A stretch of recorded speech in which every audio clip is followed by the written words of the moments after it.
Morning. Long ট্যুরে বেরোচ্ছি, লগভগ 14-15 দিনের ট্যুর। সঙ্গে থাকবেন, সমস্ত কিছু আপডেট থাকবে ভিডিওতে। আর নতুন প্লেসে যাচ্ছি, যদিও নাম আপনারা এর আগে অনেক জায়গায় অনেক লোকের অনেক রকম করে ভিডিওটা দেখেছেন। আমি নতুন যাচ্ছি, জানি না কীরকম হবে ভিডিও। আশা করব সমস্ত কিছু তুলে ধরে আপনাদের দেখানোর। তো জানি না কতদূর সাকসেস হবে। তো বন্ধুরা সঙ্গে থাকবেন, আজকে বেরোচ্ছি Shimla Manali tour. Bye. So guys, ready, গাড়িও চলে এসেছে আর লাগেজপত্র রেডি। অ্যাকচুয়ালি আমার বাড়ি হচ্ছে ধূপগুড়ি, আর ট্রেন বুক করা আছে নিউ জলপাইগুড়ি স্টেশন থেকে, বন্দে ভারত এক্সপ্রেস। তো 11টা বেজে গেছে, তো আমরা এখান থেকে বেরিয়ে যাচ্ছি, কারণ রাস্তার কন্ডিশন কি এখন জানি না, যার জন্য একটু অ্যাডভান্স যেতে লাগতেছে। তো বন্ধুরা সঙ্গে থাকবেন, নতুন ভিডিও অনেক কিছু থাকবে, অনেক কিছু নতুন জিনিস থাকবে। জানি না কীরকম হবে ট্যুরটা, কারণ ট্যুরটা তো অনেক দিনের।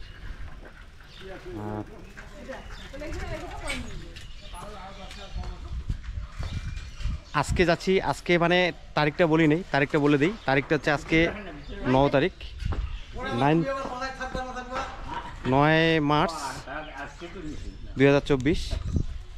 আজকে আমাদের বন্দে ভারতের ট্রেন। আজকে আমরা 3টার সময় বন্দে ভারতে চাপতেছি নিউ জলপাইগুড়ি থেকে। তো এখন ধূপগুড়িতেই আছি। ধূপগুড়ি থেকে এনজিপি ডিস্টেন্স লগভগ 2 ঘন্টা লাগে ট্রেনে, মানে সরি গাড়িতে, এই গাড়িতে, যার জন্য একটু অ্যাডভান্স যাচ্ছি আর কি। আর আজকে বন্দে ভারত হাওড়াতে পৌঁছবে রাত 11টার সময়। রাত্রিবেলা আজকে হাওড়াতেই থাকা হবে। তো লাগেজ ওঠানো হয়ে গেল, তো বেরিয়ে পড়ি। সঙ্গে থাকবেন, অনেক দিনের ট্যুর, কারণ একদিনে তো লম্বা করে এতগুলো ভিডিও করা যাবে না, তো পার্ট পার্ট ভিডিও আসবে। তো আজকের ভিডিওটা শুধু বাড়ির থেকে কলকাতা পর্যন্তই হচ্ছে, বন্দে ভারতের জার্নি। তো বন্দে ভারতে কীরকম হচ্ছে সেটা আমি দেখাবো আপনাদের, আর ওখানকার খাওয়া দাওয়া থেকে শুরু করে সমস্ত কিছু কীরকম হয়। তো আর বেশি দেরি করা যায় না, রাখতেছি, বেরোচ্ছি নিউ জলপাইগুড়ির উদ্দেশ্যে।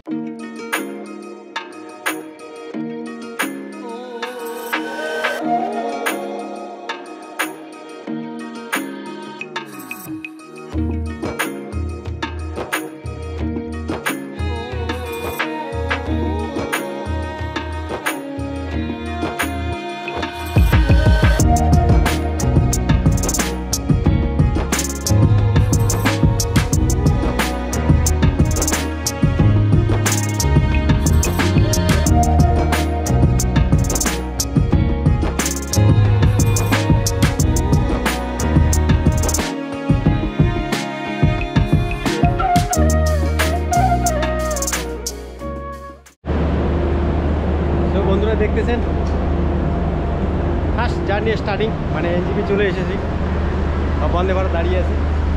তো আমাদের বগিটা পড়েছে সামনের দিকে আর কি। অনেকদিন পরে লাগেজ টানতেছি, এই দেখতে আছেন সামনেই বন্দে ভারত। অ্যাকচুয়ালি গোটা ট্রেনটা ক্রস করলাম হেঁটে হেঁটেই, আমাদের পড়েছে একবারে সামনের দিকে আর কি। তো যদিও অসুবিধা হচ্ছে না, কারণ সময়তে চলে এসেছি, অনেক আগে চলে এসেছি। এখন প্রায় 1:40 মতো বাজে আর কি, এই 2টার কাছাকাছি। তো চলে এসেছি বন্দে ভারতে, মানে সরি এনজিপিতে। এই বন্দে ভারত ট্রেন দাঁড়িয়ে আছে, তো এখন লাগেজ তুলবো আর কি।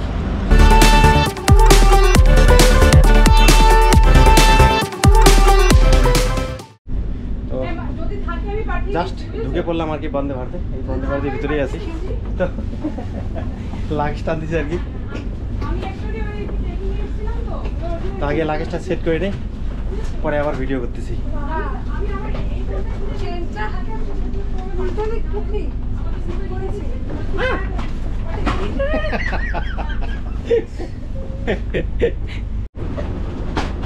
এই যে দেখতেছেন বন্দে ভারতের ভিতরেই আছে আর কি।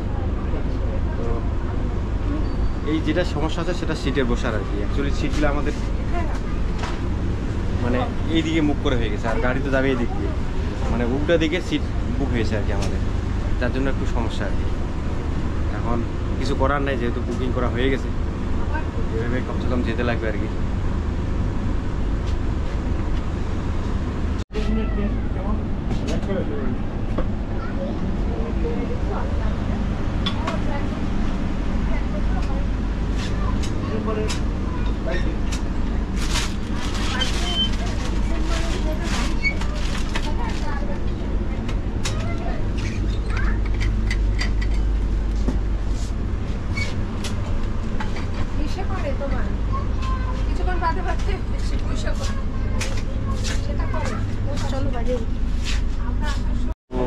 আমরা সিটের থেকে বেরিয়ে চলে আসলাম আর কি, কারণ সিটটা উল্টো দিকে গাড়ি যাচ্ছে আন্ডার দিকে, যার জন্য আমরা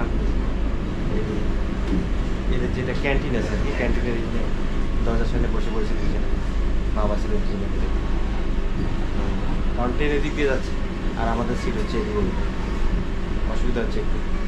তো সন্ধ্যা পর্যন্ত এখানেই বসে যাই এদিক দিয়ে।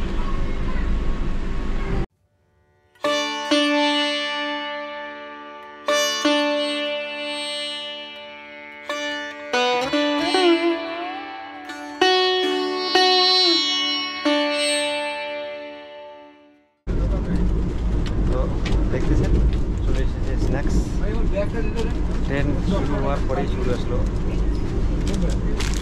স্ন্যাক্স। দেখি কি কি আছে এখানে।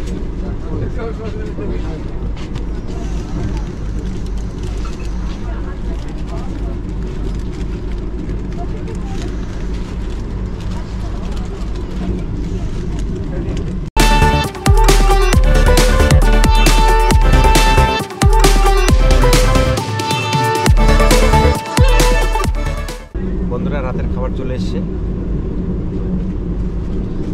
দেখতেছেন কি এসছে এখানে,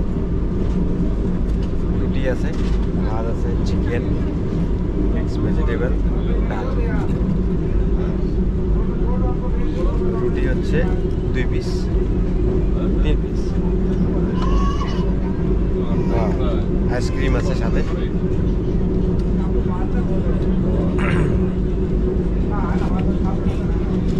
বন্দে ভারতের ডিনার আর কি, দেখতেছেন এখানে সব।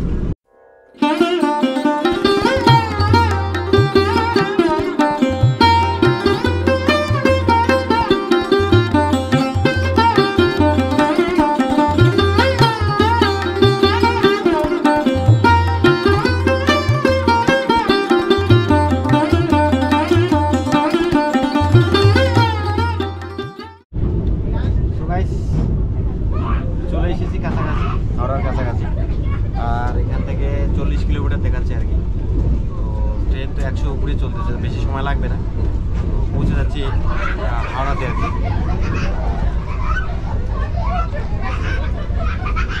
ওই বাচ্চাগুলো হাল্লা করছে আর কি। ডিনারটা দেখলেন, ডিনারটা মোটামুটি সুন্দরই আর কি, মানে আমার পার্সোনাল অভিজ্ঞতা আর কি। আমি যতদিন ট্রেনে খেয়েছি আজকে আমার মোটামুটি একটু বেটার লাগছে খাওয়া। মানে আগে একটা ট্রেনের খাওয়া সম্বন্ধে খারাপ ধারণা ছিল, ট্রেনের খাওয়া খুব বাজে, তো আজকে যেটা মনে হলো যে না মোটামুটি কোয়ালিটি আছে। তো যাক, পৌঁছে যাচ্ছি হাওড়া স্টেশনে, 40 কিলোমিটার আছে, বেশি সময় লাগবে না।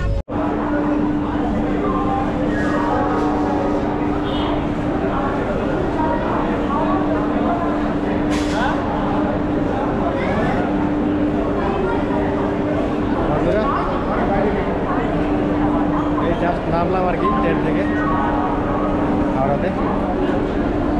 তো এখন বেরোচ্ছি আর কি বাইরে।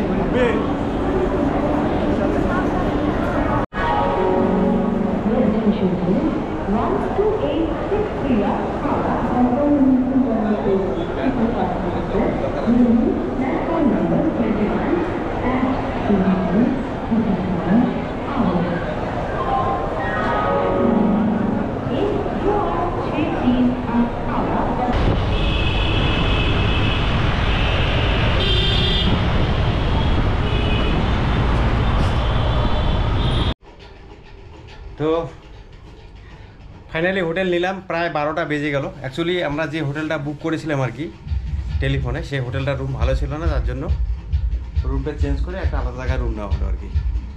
আর এই হচ্ছে সেই রুম। এখন প্রায় 12টা বেজেই গেল।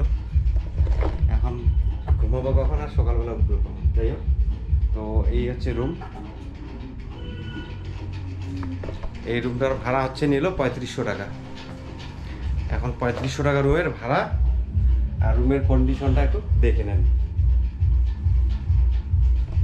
তো আমি বললাম আমাদের গ্যাংটকে যে রুম আমরা সেল করি, কারণ আমার হোটেল গ্যাংটকে, এর থেকে অনেক বেটার হোটেল আছে আমাদের হোটেল গ্যাংটকে, যেগুলো আমরা হোটেল ব্যবসা করি।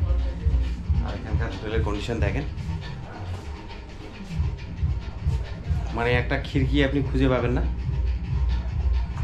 অক্সিজেনের সমস্যা আছে।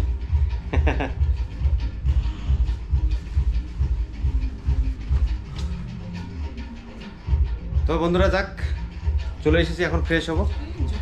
Hello friends, good morning. তো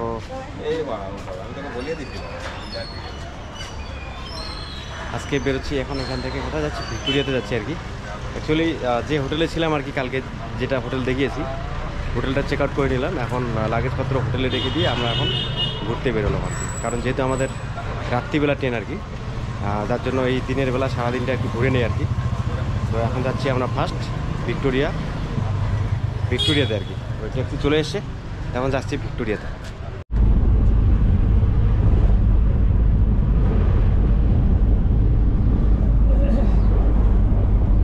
যেহেতু সময়টা আছে আর কি, যার জন্য সময়টা কাজে লাগাচ্ছি। তো এখন যাচ্ছি ভিক্টোরিয়াতে, ট্যাক্সিতে উঠে গিয়েছি, যেটা বললাম আর কি। তো যেটা মেন সমস্যা সেটা হচ্ছে আজকে আবার এখানে কলকাতাতে আমাদের ব্রিগেডের জনসভা আছে আর কি, যার জন্য ট্রাফিকের পুরো সমস্যা হবে আজকে। তো আমরা একটু আগামাগে বেরিয়ে যাচ্ছি আর কি, কারণ যেহেতু ব্রিগেড হবে, ব্রিগেডে তো অনেক ভিড় হবেই, বুঝতে পারতেছেন। জানি না কীরকম ট্রাফিক সিস্টেম হবে আজকে কলকাতার, দেখি কি হয়, সবে দেখাবো, সঙ্গে থাকবেন।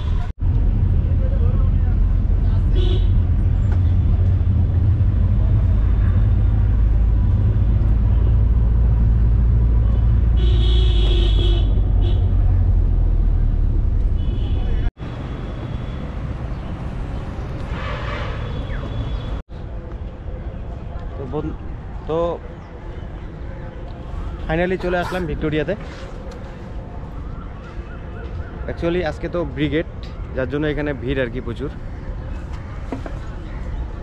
কয়েকটা গেট বন্ধ করে দিয়েছে, তো মেন রোড বন্ধ হয়ে গেছে, যার জন্য সাইড দিয়ে একটা আলাদা গেট করে ওপেন করা ছিল, এদিক দিয়ে ঢুকলাম আর কি।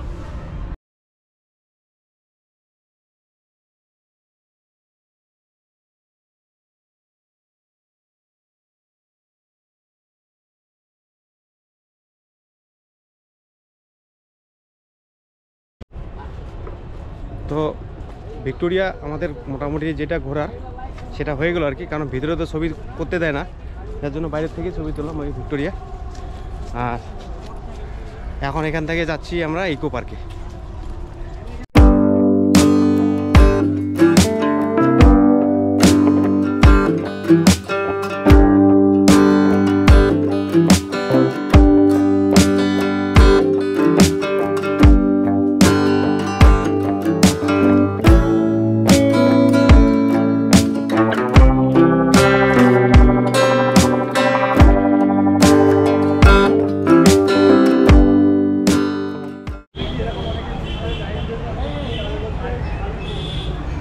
চলে এসেছে এই নিকো পার্ক, এখন ঢুকবো আর কি, এন্ট্রি। তো দেখেন চলে এসেছি নিকো পার্কে।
মানে নিকো পার্কের নাম মানে সরি ইকো পার্কের নাম শুনেছি, আমরা আজকে ফার্স্ট ভিজিট করলাম কলকাতার ইকো পার্ক। তো সত্যি জায়গাটা খুব অসাধারণ আর কি। আমার মনে হয় এখানে দুপুরবেলা না আসে বিকালের দিকে আসলে খুব সুন্দর লাগে আর কি। খুব সুন্দর করে সাজিয়েছে ইকো পার্কটা।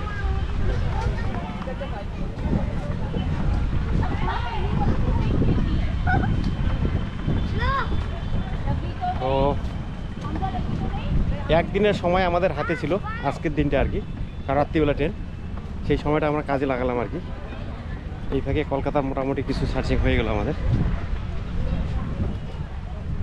দেখতেছেন কত সুন্দর লাগতেছে সাইডের মানে ভিউগুলা সুন্দর করে সাজিয়েছে, কত ধরনের ফুল। এখানকার সবচেয়ে বেস্ট যেটা লাগলো সেটা হচ্ছে এই পাশের বোটিং করার জলের সেটা আর কি, এটা পুকুরটা আর কি, আমরা তো পুকুরে বলি লেকটা, কত সুন্দর পরিষ্কার আর কি।